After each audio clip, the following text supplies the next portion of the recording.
my god, dude! Oh my god, bro!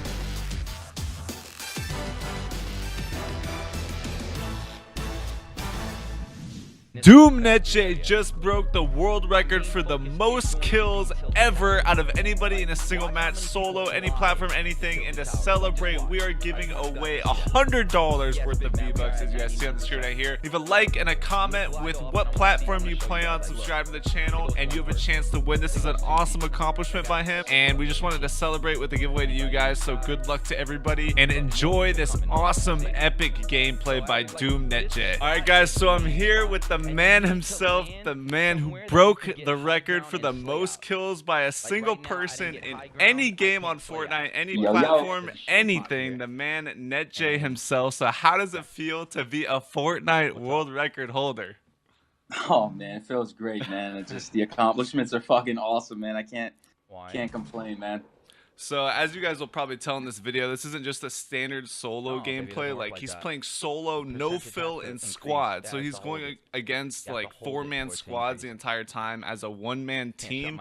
And this is like a better way to get more kills, right? Basically, more action. Yeah, definitely a lot more action. You know, it's not a lot more passive gameplay. It's a lot more of aggression. Right, so, which makes it more difficult. I mean, obviously playing 1v4 is going to be more difficult. Obviously, the first thing I know people are going to ask is, number one, he's playing on PS4. But number two, what are your settings? Like, people want to know the sensitivity, the ADS, all that stuff. So what do you think works for you, number one, and do you think this is the best for everybody?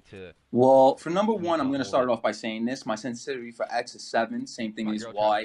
My controller ADS is going to be 48, and so is my scope sensitivity is going to be 40. Now, when it comes to the uncapped frame rate, you're going to have that on. That's what I play on. I play with the uncapped frame rate on. But if you're rocking like the older model, like the PS4 Slim or the older model from that, then the uncapped frame rate would be off. And then the controller sensitivity would be dropped down to 6. Now, I've been rocking with the Slim model for quite some time now before I upgraded to the Pro. And when I upgraded to the Pro, I found out that it can handle the uncapped frame rate. So now I'm rocking X and Y 7s with the uncapped frame rate on. Right, okay, that makes sense. Yeah, the uncapped frame rate, I could tell personally makes a big difference myself too. The game just feels so much better. I love it a lot. He's also got reset building choice on, which is important mainly because I think is so when you go back from not building, like if someone's shooting at you, you can instantly just pull it out and build a wall like in front of you or whatever. If you need to turn around and build a wall, it's like instantly to a wall and maybe not to like a staircase or something like that. That's not going to protect you as easily. Is that right? Yes, that's exactly right. Like, that's why I have the reset building choice on. Because in certain situations when I have the stairs, I can manipulate my build depending on their movement. So if I know somebody's going to be pushing from my left side, all I have to do is just double tap circle, and then my wall will come back up, and I'm able to just wrap around whatever obstacle get the hell out of my way. around. So yeah, you're right on that, 100%. Right. Yeah, no, that makes sense. So basically, I know there's going to be obviously people of all skill levels watching this. So to start out, I want you to give the people out there, for the beginners, you know, the people who are just maybe picking up the game, they don't have a ton of time played. What are 3 things that you think helped your game from the beginning? Because I think you've been playing this since it came out, basically. What month? Like August or September, maybe? Something around there. I've been playing it way before early access. So before it came out for free, I've been playing it like 2 weeks prior. So if you was able to purchase the game around that time, you was able to play the BR before it was open to the public for free. So what do you think, like, when you first started off, what are like 3 things you found like really helped your gameplay in the beginning? Well, the first thing I'm going to say is it's going to be build. That's going to be the main key aspect. That is the top of the line interactive thing to do in this game. You need to learn how to build. If you do not know how to build, then you're going to be taken advantage of easily. Like, there's certain people that know how to react when someone is building slow, or if you're hurt, you're 4-pointed. What I mean by 4-pointed is if you don't have any shield and you're low off damage, then somebody's going to react on that. So that would be the first key to build. Oh yeah, and one more thing. Let me just jump in real quick. One thing I forgot about the settings is you play on Combat Pro, right? Oh yes, I play on Combat Pro. Okay, so I'll show that on screen too. You guys want to be playing the Combat Pro button layout. That's what he uses as well, and that kind of ties in with the whole like learning to build thing. It'll allow you to build more efficiently, right? Yes, it lets you build efficiently. And the thing is, before the game was released with the Combat Pro update, they had something called Quick Builder. It's the same aspect as Combat Pro, but the only difference is you're able to swap your weapons left to right. Now the thing is that I have my bumpers swapped. So I do not aim with L2, I do not shoot with R2. I aim with L1 and I shoot with R1. I feel like it's more frequent, it's more faster for me to aim with the L1 than pulling down the left lever. Yeah, I agree with you on that too, because when I'm playing Call of Duty, I play the same way, and I actually had forgot that on the PS4 you can do the custom button assignments, since Fortnite doesn't allow you to switch those, but through PS4 you can do the custom button assignments and switch those. So I forgot about that too. I wish I would have got used to that. I'm kind of used to the other way now, but yeah, that's a good point too. L1 R1's like way more responsive. Yes, it definitely is for me as well. So if we're getting back to like the other three key components, so the first one would be building. The second one is awareness. You have to be aware at all times. When you're playing solos, it's kind of a different groove because of the simple fact that you're spawning in for 1-by-1 teams. It's not like solo squads. For solo squads, a lot of people get edgy because they feel like they got a 3-man stack with them. So it's easier to push, you know? So like that's the second thing for me, is awareness. And then the third would be where to land. You have to have a motive when you're dropping in these games. If you're going for high kill games, then you want to go to the highest points of all the action. Like as of right now, the update is Tilted Towers. That's going to be the highest frequent spot to drop and get most of your kills. So if you're playing for kills, go Tilted Towers. If you're playing for wins, I'd rather you go somewhere else. Okay, so I have two questions based on that, because this was because I just pretty much started like a month ago. So I remember thinking this. Number one, what do you think like is the best way or the best mode for people first starting out? Should they be doing solos, duos, or squads? Well, if you're just starting out, I'd rather you play solos. But when you play solos, you have to understand you need to play passive. You don't really play that aggressive. In certain situations, it comes situational. You can definitely play passive in certain gunfights, but in most gunfights, you're gonna have to play aggressive to overcome your opponent.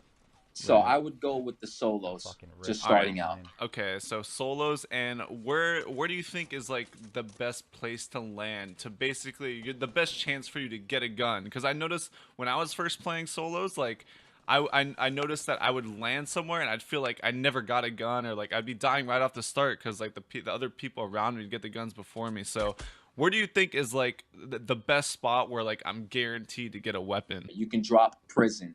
Prison is not a location on the map, but if you go towards Moisty Mire and you go towards the left-hand side, there is a big structure there, and that's called the prison. And a lot of people's not going to be dropping there. And you have to understand it's all based on where the bus spawns.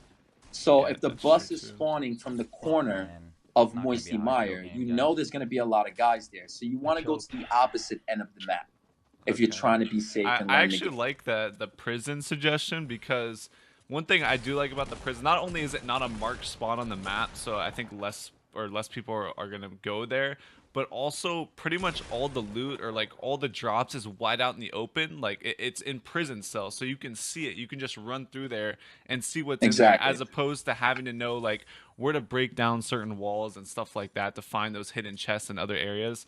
So I like the prison suggestion. I'll show you guys a screenshot on the map what we're talking about, just in case you don't know and you're new. Okay, so we pretty much got the beginners tips out there. So now obviously you're like way better than just a good player at this point. I mean, you're like, I think 4th overall for wins, like out of anybody on any platform. You might be 1st overall for wins on PS4. I just looked at it a couple days ago, so I don't know, it might have changed. But so what got you from like a good player to like a great or an elite player? Like what other steps do you think just elevated your game? Well, the best thing I can tell you guys is don't let it discourage you. When I first started this game, I used to lose a lot. I used to get upset. I used to get frustrated. But you have to understand, you have to lose to gain. You have to lose to learn. I try to tell everybody that comes to the stream, if you're streaming your videos, if you're streaming your gameplay, go back and watch your footage. You can learn a lot from just watching your own footage. Literally, I've I actually used got to a good watch. idea for that too. Not only for Yeah. maybe a series on the Doom channel, but maybe your channel as well. You guys, the subscribers, could send us like a game of yours, and then like you could review and tell people like what they should be doing in certain situations and kind of break Oh, it down that's for them. I think that'd be really helpful, not only for that specific person, but other people too that might feel the same way. oh So exactly. let Like, us don't know in get the me comments wrong. if you think that would be like a good series you guys would be interested in. Like there was a lot of people that came to my stream that couldn't even average 1 kill, that couldn't get a W. And after watching me play and the tips and the guidance that I give them, and they come back to the stream and they tell me, oh, yo, Neche, I got 8 kills today and I got a W. And I'd be like, yo, that's great. Oh, I got my first umbrella. It makes me happy to see that the progress that I'm doing on my stream and helping others in any way possible, and to see that, it makes me Yeah, happy. if you guys want to go to his stream, he's super responsive to chat. Like you'll definitely be able to get a hold of him. So go to his stream, you know, you can type in chat. Maybe you have a specific question that we're not covering here. Go to his stream, you know, he streams all the time, and you'll be able to communicate directly with him, because you might have some question that I'm not thinking of, or some super specific question geared towards yourself. Definitely. So continuing with the elite tips, like what do you think separated yourself from just like a really good player? You said about reviewing your own gameplay, which I think is really valuable. Pretty much anytime you die, you can look back and think like, okay, what could I have done there better to survive? So that's one. What else do you think? Creating space. I've learned how to build so crazy. I've got a lot of people coming to my stream telling me, yo, you build like you're using a mouse and keyboard. And I do everything on my SCUF controller, you know? And for me to manipulate the build the way I need to and create space, what I mean by creating space is, you guys have to understand, getting the high ground on your opponent is the best solution, the best way to take out anyone. It doesn't matter if it's a solo. It doesn't matter if it's a solo squads. When you create space and you're up in the air with your build, you have to understand they need to break that build down. They need to crumble it. So everybody that shoots at the bottom of your build, they expose themselves. If it's a solo, they're exposed for you to take advantage of that and react on that. If it's a solo squads, then you pinpoint where that one person is, and you know that 3 more people are going to rush you, or another person's going to be lonely and they're going to just play passive. There's always going to be like 1 or 2 people that are going to play aggressive. So you have to play fast on it. So I would say creating space. And that's what I mean by creating space, is just building a certain way and building up towards your opponent. Because once you got the high ground, you can do whatever you want. You can literally build panels below them. You can build even higher. You can jump off and then start a new build. Like, I would have to say creating space. Right, that makes sense. In any FP or any shooter game in general, whoever has the high ground usually has the advantage. And if you see like these crazy battles between 2 good players, I would say like 90% of the time the person who comes out on top is the guy who's actually physically on top. So that definitely makes sense. And that just comes with, you know, learning how to maneuver your builds well and everything like that. Exactly. And like I said, building, it takes time. It's not something that you're going to learn overnight. You know, like a lot of people run default settings, and a lot of people don't know how to switch to Combat Pro. But it's time consuming, you know? It's just like you rocking a regular controller and switching off to a SCUF. It all takes like a couple of hours and you get the groove to it, you know? But I want to tell everybody, if you're trying to learn how to build, you want to pursue that building to a high level, then you need to start playing on Combat Pro. Because playing on default it's going to slow you down. It really is. Yeah, I think that's a really good tip because, like you said, I think most people just turn on the game and just play it how it is. See, they don't think to go through the settings and change that. Exactly. All right, well, I think you probably helped a lot of people, and like I said, if you guys want to check him out he mainly streams on Twitch, but he's getting his YouTube channel started too. So if you want more like insane gameplays or just tip videos in general, definitely go subscribe to his YouTube channel. He's just starting it up right now, so you guys can be one of the first when he blows up. You guys will be one of the first subs, so go check him out there. And of course, like I said, if you have any questions, you can check him out on Twitch as well. The links are in the description, of course. I want them to experience how it was live, so I'm going to leave the ending as is and with your reaction and everything. So thanks for coming on and giving the peeps your point of view and hopefully helping a lot of people out. Anytime, cold side. All right, guys. Peace out, man.